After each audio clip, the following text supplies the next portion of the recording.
all around the state. And for those of you who haven't joined us, we have expanded now to working with 10 independent bookstores around the state, including Tombolo Books in St. Petersburg. And our guest, our featured author and guest, Craig Pittman, is broadcasting live on Instagram Live from Tombolo Books right now, which is really great. I want to thank all of the Florida trustees who might be tuning in this evening. We all have been talking about this book with great anticipation. This is the third book we have read. The first one we read was Bubble in the Sun by Christopher Nolan. It was really terrific about a real estate boom in the 20s in Florida. And then we read Their Eyes Are Watching God by Zora Neale Hurston, which was also fabulous. That tonight you're in for a big treat. We have a really fun author, one who I've admired for a long, long time, is an old fan of the St. Pete Times, Craig Pittman, and he is here to talk about one of his award-winning environmental books. It was really, Craig is a good friend of Florida House, so it wasn't hard to select him as an author. What was tricky was figuring out which book would be best. But we were recommended by one of my good friends, Sally Bradshaw, owns Midtown Readers. She's like, you ought to do Cattail, the book about the Florida Panthers. So that is what we decided we would read. We've been reading it. We've had a lot of fun. We can't wait to hear more about the story behind the book. Craig really is well done. It's a lot of fun. It's a great read, very accessible for people who maybe wouldn't consider themselves readers of the environmental genre. But before we get going and asking questions about the book, I just wanted you to introduce yourself, Craig, and tell us a little bit about yourself. I know you're Floridian. Tell us a little bit about your background before we get into specifics about your book. All right. So my name is Craig Pittman. I am a native Floridian. So if we're interrupted by a Fish and Wildlife Service agent coming in to tag me, now you know why. I am an endangered species. I have been a reporter for about 40 years and spent 30 of those at the St. Pete Times / Tampa Bay Times, ending up on the environmental beat. And then, and in the process, I've written 6 books about what I like to call the most interesting state. And I also co-host a podcast called Welcome to Florida. The conceit of the podcast is 900 new people move to Florida every day, and nobody tells them what they're getting themselves into. So we're trying to fill that gap by educating them on different aspects of the state. So we've interviewed a python hunter, gator wrangler. We interviewed the head of a nudist society. No, he was not nude at the time, or at least that's what he told us. And a lot of other interesting people. We've interviewed an expert on the sunshine law. We've done some serious stuff. We did one on the Skyway Bridge disaster, which today's the anniversary of that. But we've done some fun ones too, like a one on the history of the Cuban sandwich, which, by the way, if you ever want to start a big fight online, that's the topic, is where does the Cuban sandwich come from? So that's me. I'm married. I have 2 kids. We live in St. Petersburg, and I love Tombolo Books, which is giving me a location for doing this tonight. Which is really great. So one of the questions that I had when I read the book was, where did you get the idea of writing about the Florida panther? Was this an assignment initially by some editor, Craig, or was this your own idea years ago when you started this reporting? I've wanted to write this story for about 20 years. I did my first story for the Times about panthers in 1999, a year after I started covering the environment. And every time after that, I would do a story on efforts to save the panther. I would think, this is a great story. This is a great yarn. They're fascinating characters. There are lots of twists and turns in the plot that you won't see coming. What I didn't have was an ending. You can't really tell a story until you know what the end is. So finally, about 5 years ago, I got an ending that was not a happy ending, but a hopeful ending.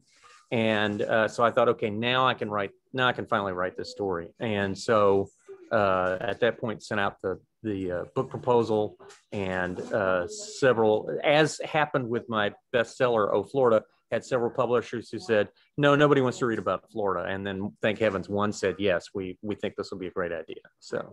Oh, no, it's a great book. So one of the things that I love about the book is, for those of you who haven't read it, it takes you all over the state of Florida, takes you out to Texas, takes you to Washington, D.C. I mean, it really is sort of a comprehensive geography lesson.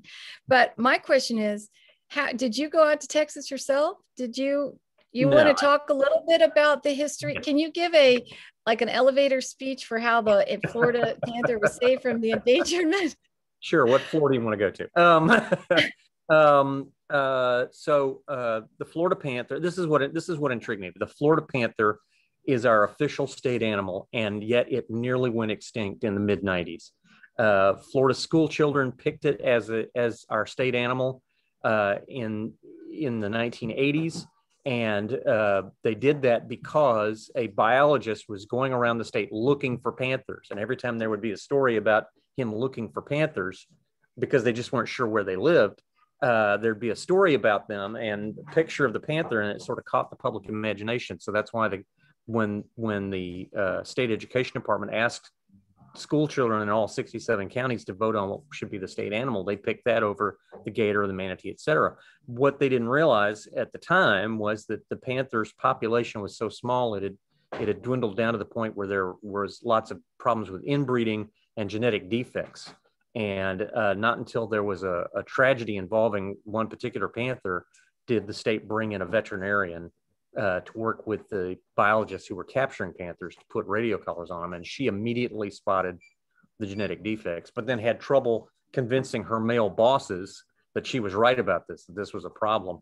And once she did, then everybody went into panic mode because, imagine if the state animal went extinct. I mean, that's like picking a Lamborghini as the governor's official sports car and having it stolen. I mean, just embarrassing.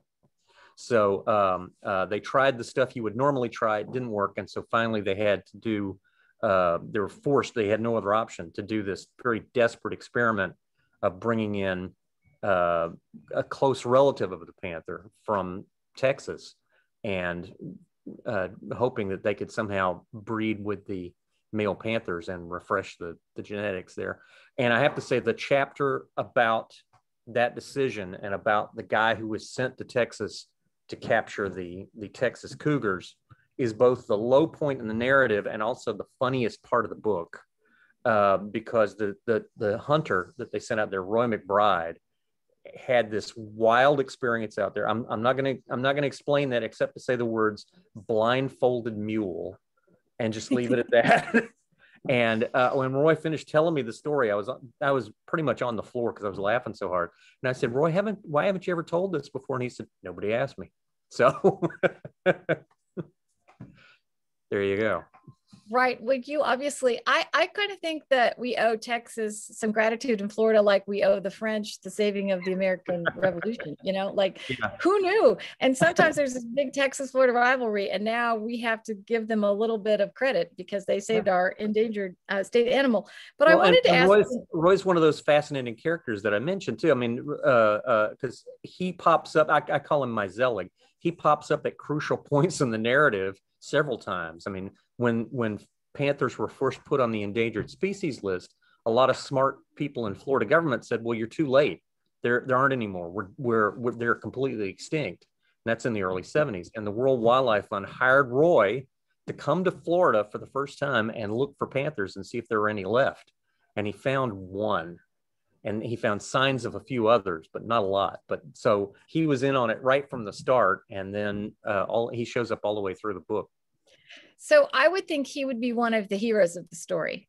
Yes, there aren't a lot. But who are the other heroes and heroines? I mean, if you had to name the top 5, who would you pick as your? Well, Melody Relke, definitely. She's the veterinarian who was hired to start accompanying the capture team. And she came in thinking this is a small population. There's probably a problem with genetic defects, and immediately found it, immediately spotted what was wrong and started making noise about it. And it was because of her that they first realized that was a problem. There's a woman named Deborah Jansen who works at Big Cypress National Preserve. She's with the National Park Service now. She was a state Wildlife Commission employee. In 1981, she went along on the very first capture of a Florida panther to put a radio collar on, and she's still working on panthers today. And at one point, when one of the panthers, Florida panther number 3, was killed, she was one of 2 people that actually gave a panther mouth-to-mouth resuscitation, trying to save it, which honestly is a commitment to the job you seldom see in America these days. I agree. I mean, think about these people who've spent their whole lives on this effort. You've spent how many years? writing Well, about it? 20 off and on. I mean, you know, the writing the book probably took about 8 months or so, because I had done a lot of reporting on this. In particular, in 2010, I did a big series that my editor kept calling "Dead Cat Walking," about the panthers and how they had been brought back, but at the same time, the feds had been pretty much allowing rampant development all through panther habitat. So you have more panthers than ever before, squeezed into a smaller space than ever before, which has led to lots of conflicts and problems. And you're asking about heroes. Probably the third person I would mention would be the fellow who was the whistleblower on the Fish and Wildlife Service, kind of giving away the farm, allowing lots of development in panther habitat, and doing so often using junk science that just was not correct. And he finally said, I can't do this anymore. He's a very quiet, shy guy, but he you know, he's the one who stood up and said, this has to stop. And he sued his own agency. Which is pretty amazing. I also thought that we had a little bit of the Georgia-Florida war thing going on, sort of like we do with the water wars, because it seemed to me that these permits were being approved in Georgia all the time to destroy Florida, right? I mean, don't you mention that a little bit in the book? Yeah, the biologists working for the Fish and Wildlife Service in Florida in the Vero Beach office, they could see what a problem this was being, and they wrote up opinions on these development projects that said this is bad for panthers, and it got appealed to their bosses in the regional office in Atlanta, who said basically, you know, you're wrong, and actually wrote on one of them, Florida will be developed, and that was their last word on the subject. Yeah, that's not good. So I did want to know if you were ever able to go up on a plane and track those panthers, and tell us about that. It was pretty wild because you know, I've been up in planes before. I've even been in small planes. I went up with a biologist once who was counting manatees during the annual cold weather manatee count. And at that time, I thought, wow, we're really flying low and slow to count these manatees. But they were doing even lower for the panther tracking, because we were just kind of skimming the treetops several times, flying around in the swamps there in Southwest Florida, tracking the collar signals. They have a lot of the panthers have radio collars on with little devices that will broadcast radio signals showing their location. And so I went with the biologist who was doing that, and we never actually saw a panther. We just he saw the radio readings on his receptor to plot where they were located. And of course, this was during the daytime. The panthers were all asleep. You know, they tend to be nocturnal creatures, because that's the best hunting time for them.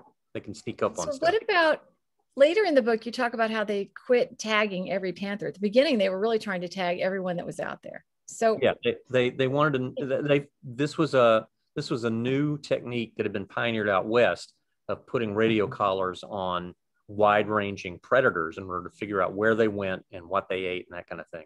And so they had done it on a couple of species out there. And so Chris Belden, who was the first leader of the panther capture team, he said, we need to do this with the panthers, because that's the only way we'll figure out where they are and what they do and that kind of thing. So they started capturing the panthers and putting radio collars on everyone they could find.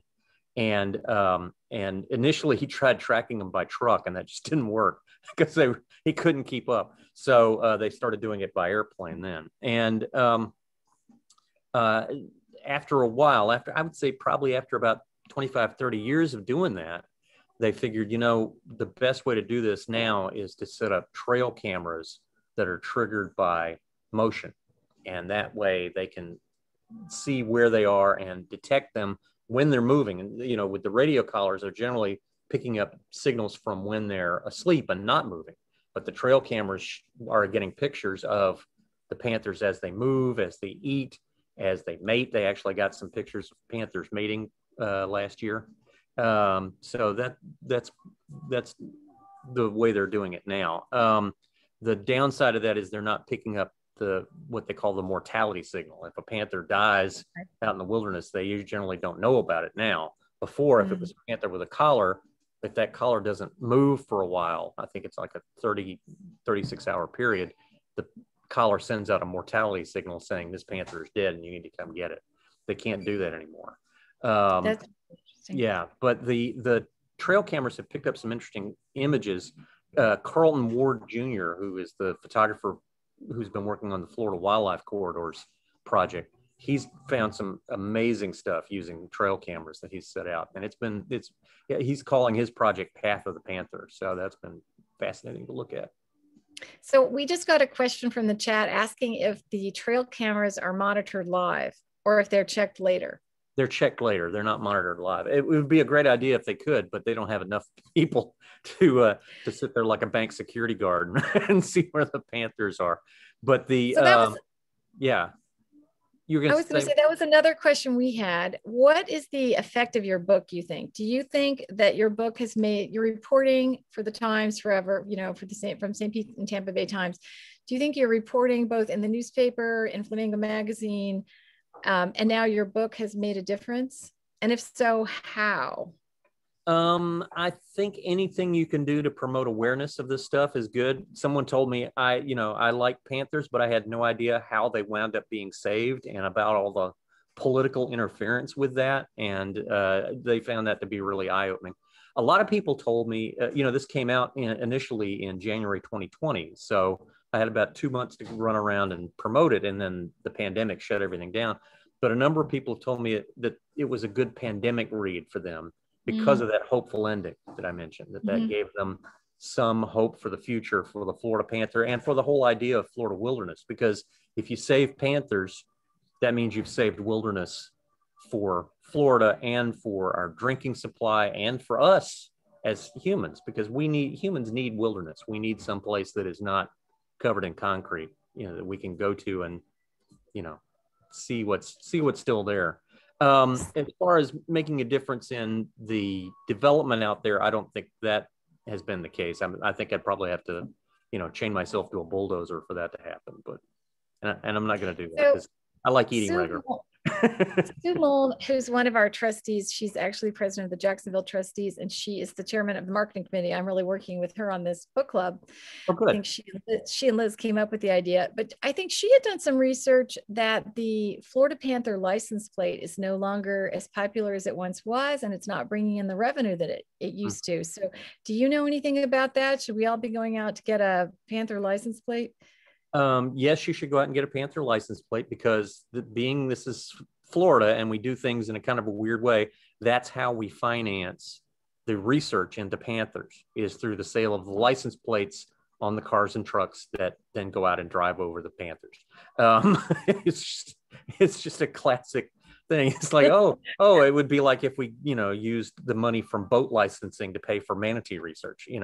But the Panther license plate initially was the most popular license plate, but back then they only had 10 or 12 specialty plates. Now we have something like 110, and a lot of those are on environmental subjects. And so that market, that by creating multiple products for sale to the same audience, you've split the number of people who are going to buy the Panther plate into people who are going to buy an environmental plate, but maybe not the Panther. They'll buy, Save Florida Nature, or, something like that. They'll buy other stuff. Yeah.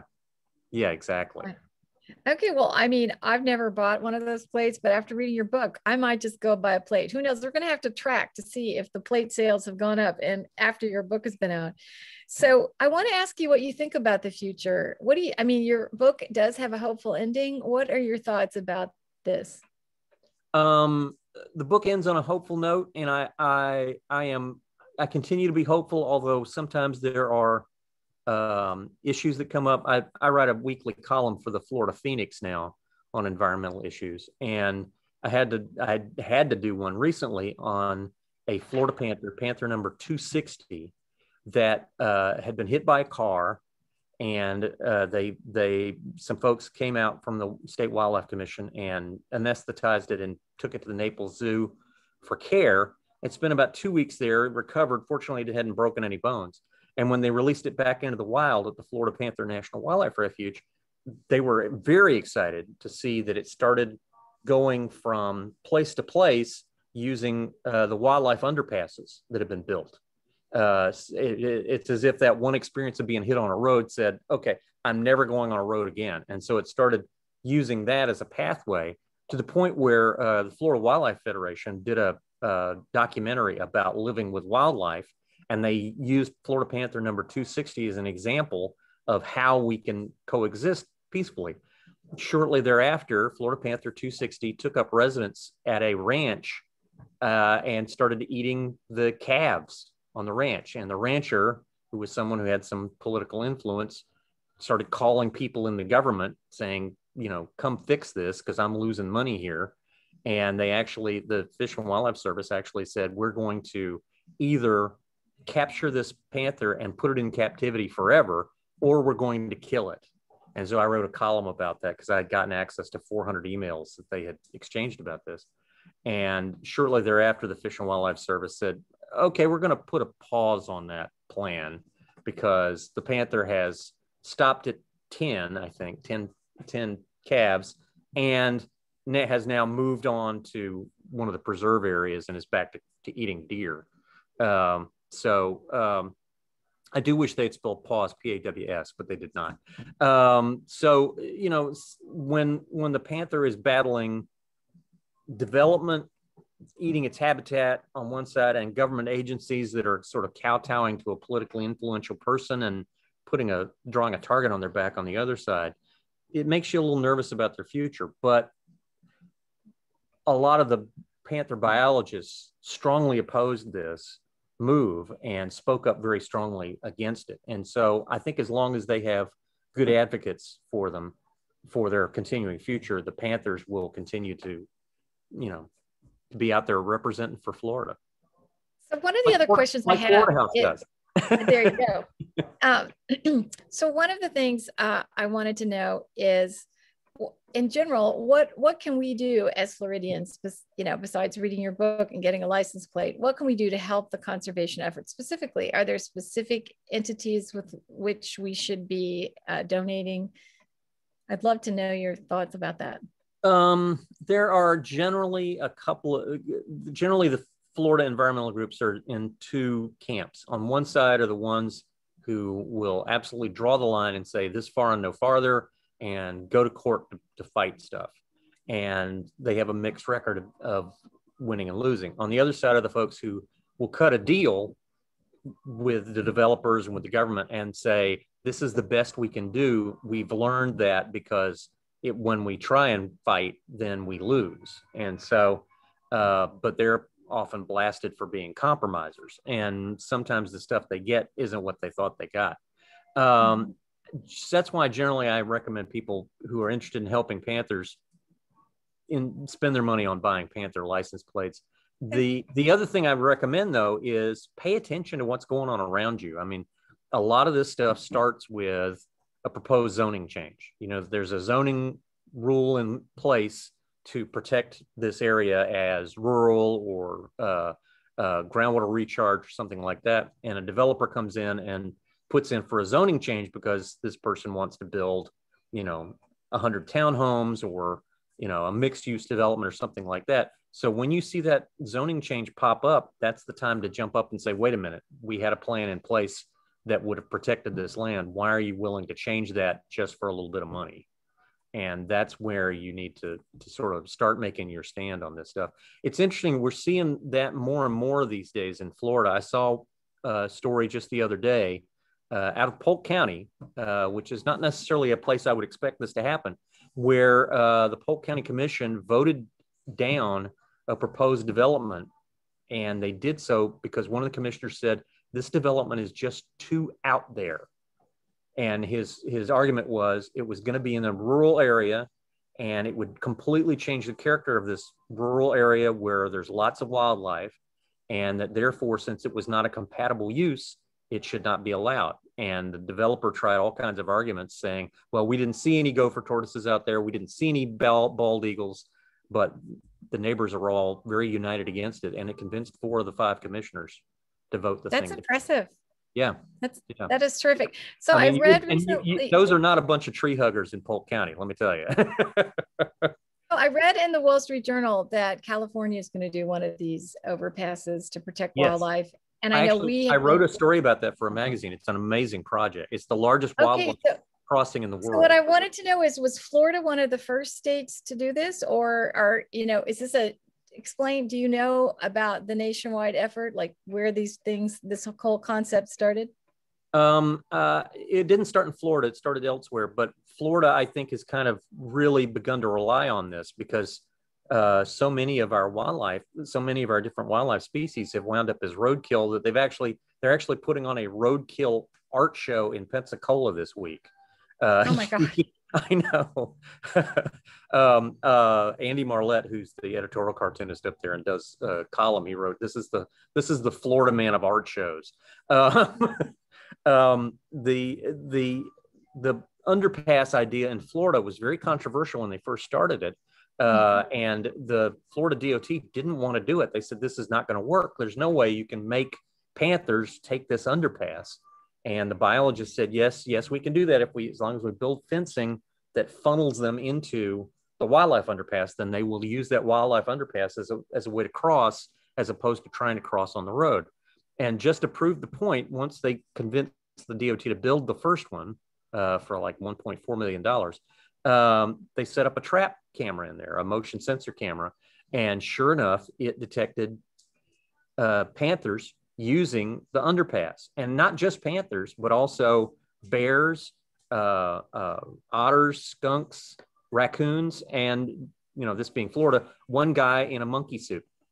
Yeah, it's crazy, which makes your other book, Florida, very good. Yeah. So there's a question in the chat from someone wanting you to describe where the habitats are for the panther that are never going to be in danger of development. Can you describe that for those people perhaps who haven't read your book yet? So the place, panthers used to range all over the Southeast. And you could argue that there is panther habitat all through Florida. But the place that they wound up, they were kind of huddled into or cornered in the area of the Big Cypress Preserve. And so when there was a proposal to build the world's largest jet port in the Big Cypress Preserve, that would have been it for panthers if they had built that. Fortunately, Richard Nixon, of all people, helped pull the plug on that, along with Claude Kirk, and they managed to stop that. And then under Gerald Ford, that land was bought for preservation purposes. Since then, it's been joined by the Fakahatchee Strand State Park, famous for its home of the ghost orchid, and Florida Panther National Wildlife Refuge, which when I visited, they were so concerned about building anything man-made in the refuge that they actually headquartered the refuge in the Comfort Inn at exit 101 on I-75, which led to some jokes about, the Panthers getting turned down service and mints on their pillows. But I think they are now in the process of building an actual visitor center at the refuge. But, it's not like, it's not like you can, wander around in there and take pictures either. It's very controlled access. So those are the places where you might see one. They've actually have seen one at an Audubon sanctuary, the Corkscrew Swamp Sanctuary. A tourist actually saw one on the boardwalk there, which how convenient is that? There are some people who are really good at picking out a place and staking it out and waiting to see a panther, and they've been fortunate enough to see one and get pictures. There's a fellow named Tom Trotta who's actually been very successful about doing that.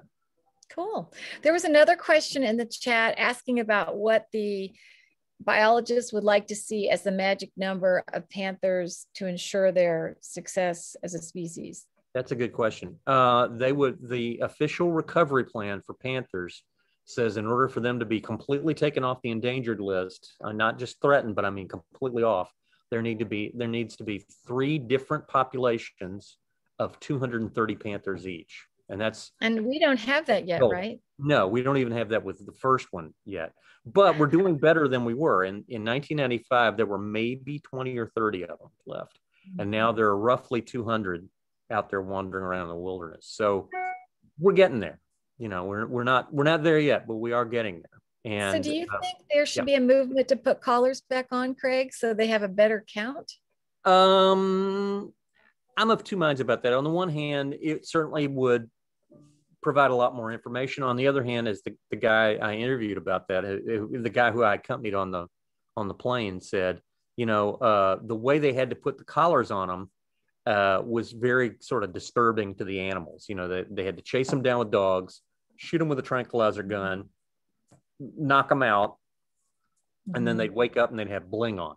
So he was like, that's not necessarily a comfortable experience. And they did have one animal die during that whole thing. So this way, using the trap cameras is less intrusive to the panthers being panthers out there. So there's another question in the chat here asking for you to explain what the problems with the genetics were before the partnership with the Texas Cougar. Okay, so the whole thing about cousins marrying each other being a bad idea? That's what was going on. There were so few panthers that whenever the biological urge came to breed, all the available panthers were related to each other. So that led to, as it would with cousins getting married, that led to genetic problems. And the genetic defects included fairly benign things like a tail that had a 90-degree crook in it, to holes in their heart and undescended testicles among the males, which prevented further breeding. So clearly, if they didn't fix the genetic defect problem, panthers are going to go extinct. They figured within 20 years that they would be gone completely. So there was another question about the Big Cypress Preserve and prospects of oil drilling. Do you have a comment to make about that? Yeah, there's a Texas company that came in and they were looking for oil in the Big Cypress, and they drove through there with a big truck to do seismic testing and left all kinds of, knocked over trees and big gouged chunks left that interrupted the flow of the water through there. And they're not, how can I put this? They were told not to come back. But I don't know if that's going to stick. So we'll see. So for now, that's not a threat. What about? I think they would like to come back, especially if the price of oil goes up, then they're interested in coming back. If they're not, if the price of oil goes down, or if we stop using so much fossil fuels, then I think they would have less of an incentive to try and come back in and drill. So what about telling us briefly about some of the other books you've covered on different environmental topics? And you might want to tell us what's coming up in the future, because I know you have you're working on another book. Sure. My first book, which I co-wrote with a fellow reporter named Matthew Waite, was called Paving Paradise: Florida's Vanishing Wetlands and the Failure of No-Net Loss. And that sprang from a big series that we had done about the fact that Florida had more wetlands than any state other than Alaska, and that the Corps of Engineers was issuing permits for more wetlands destruction in Florida than anywhere else. So even though there were laws on the books to protect wetlands, we were losing them left and right. And then the second book was Manatee Insanity: Inside the War Over Florida's Most Famous Endangered Species, which came out in 2010 and did not sell very well. But a couple of months ago, the folks at the University Press of Florida alerted me that they are now putting that out in paperback in July. Yay. Yeah, exactly. Good. So and they gave me 2 pages to update everybody on what had happened in the last 12 years, which was a lot. So I had to kind of cram it in. So that'll come out in July. Look for the paperback of Manatee Insanity in July. And then the third book was, the first book was sort of environmental history and investigative work. The second book was more environmental history. The third book was just a great yarn. The Sin of Scandal: Greed, Betrayal, and the World's Most Beautiful Orchid, which is about how Selby Botanical Gardens in Sarasota wound up facing criminal charges for wildlife trafficking. It's the first scientific. I want to read that book. And as far as I can tell, it's the only book ever classified as true crime / gardening. Okay. I always feel bad for the bookstore clerks trying to figure out where it goes. The fourth book is my big bestseller. That's Oh, Florida: How America's Weirdest State Influenced the Rest of the Country. which 15 publishers turned down, and one said yes. And then it got rave reviews in the New York Times and the Washington Post and LA Times, and it made the New York Times bestseller list for all of a week, which was enough for them to stick that little sticker on the front of the paperback version saying New York Times bestseller. And it's still selling very well. I actually got a royalty check from that a couple of months ago. And then Cattail was my 5th book. And then just this past September, my 6th book came out, which was The State You're In, Florida Men, Florida Women, and Other Wildlife, which is a collection of 51 columns and stories that I've written over the last 30 years about different topics in the state, ranging from mermaids on the government payroll to the most tattooed woman alive, to a fugitive con man who got a judge to marry him and then paid him using a check he had drawn himself. It wasn't just drawn, it wasn't drawn on a real account. It wasn't even a real check. He drew it himself. And, you know, there's some fun stories in there. Like there's a piece about Florida place names that sound like, to me, like euphemisms for your naughty bits. And then there's some more serious stuff. Like there's a piece on the guy who'd been on death row the longest from Pinellas County. And then it's sort of the flip side of that, a woman who had kind of dedicated her whole life to making sure her father's murderer stayed in prison, and how that had sort of consumed her life. So, you know, it's a mix of stuff. The one piece in there that's one of my favorites is a history of Arcadia, and the framing device for it is the Arcadia Rodeo. So it starts off talking about a guy who participates in the rodeo every year, and he goes out every night and gets killed because he plays a bad guy, and the sheriff and his posse come in and kill him. And then I said, you know, 100 years before, this is really what was going on in Arcadia, because Arcadia was a real Wild West kind of place, and there was a big range war going on. So. Well, I will tell you, the chat is full of people thanking you for your continuing reporting of this issue and environmental issues. So you have a big fan base online here tonight for sure. Awesome. We also want you to do a drawing. We did a giveaway for the book at Tombolo Books, and I think you have the name of the winner. So if you would be so hang on, give me a drum roll or something. Hang on. That would be great. Okay, here we go. It is Cecilia. Am I saying that right? Cecilia at Sweet at CEECC. CEECC. Man, I can't speak. Congratulations. Cecilia, come grab your book quick. That's great. And I know we could probably go on for a long time, but it's getting close, I think, to the end of our program. I wanted to thank everyone who tuned in. This was really great. Craig, we'd love to have you back. We love the fact that you're a friend of Florida House and that you know all about our mission. And we are promoting all things Florida, and that is just you. You're the personification of that. And our next book club, virtual book club, will be a summer read. It's going to be based out of the bookstore in Amelia Island, Story and Song Bookstore and Bistro. And the books are featuring John Grisham's series, Camino Island and Camino Winds. It's the first 2 of his trilogy. The 3rd one isn't out yet, but we thought this would be fun reading. It's all about a bookstore owner. So those people, those readers out there, these are really, really fun books. Great to read for the summer. And that will be August 16th at 6 p.m. on Zoom. Thank you again for everyone who participated. We so appreciate you, Craig. A big round of applause for all of us. Thank you. And thank you. Thank you for your books. Host. Yes. Yes, you all were so generous. Thank you so much. Go buy books. Bye. Thank you. Bye. Thank you. See you in August. It was great. Thank you. Sure. Thanks for having me. I appreciate it. Thanks, Sue. All right. So I just hit leave. Okay.